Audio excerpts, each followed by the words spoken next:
তো আজকের এই ব্যারাকপুর ভ্রমণের পরবর্তী জায়গায় এসে পৌঁছালাম। হ্যাঁ, জায়গাটা হচ্ছে গান্ধীঘাট।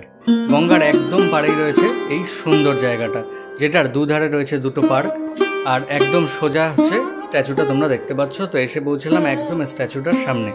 তো এই জায়গাটা উদ্বোধন হয়েছিল 1949 সালে, উদ্বোধন করেছিলেন জওহরলাল নেহরু। আর এই যে ঠিক স্ট্যাচুটা আছে, এই স্ট্যাচুটার একদম ওপরে দেখো, খুব সুন্দর জুম করে আমি দেখতে পেলাম একটা বাজ পাখি। তো সেটা তোমাদেরকে দেখালাম, সুন্দর লাগছিল দেখতে। আর ঠিক এই যে স্ট্যাচুটা আছে, এটার নিচেই রয়েছে গান্ধীজির অস্থি। তো তার গান্ধীজি যখন মারা যান, তো তার কিছু অস্থি এখানে রাখা হয়েছে। তো ওই জন্য এই জায়গাটায় কিন্তু আমাদের চটি খুলে প্রত্যেককে কিন্তু উঠতে হয়। তো খুব সুন্দর সুন্দর একটা জায়গা। তোমরা যদি ব্যারাকপুর ভ্রমণে আসো, অবশ্যই কিন্তু আমি বলবো এই জায়গাটা অবশ্যই ঘুরে যাও। খুব সুন্দর লাগবে এই জায়গাটার অ্যাম্বিয়েন্স, তোমাদের খুব সুন্দর লাগবে। আর একদম সামনেই রয়েছে গঙ্গা। জাস্ট এখান থেকে ভিউটা অসাধারণ সুন্দর লাগে।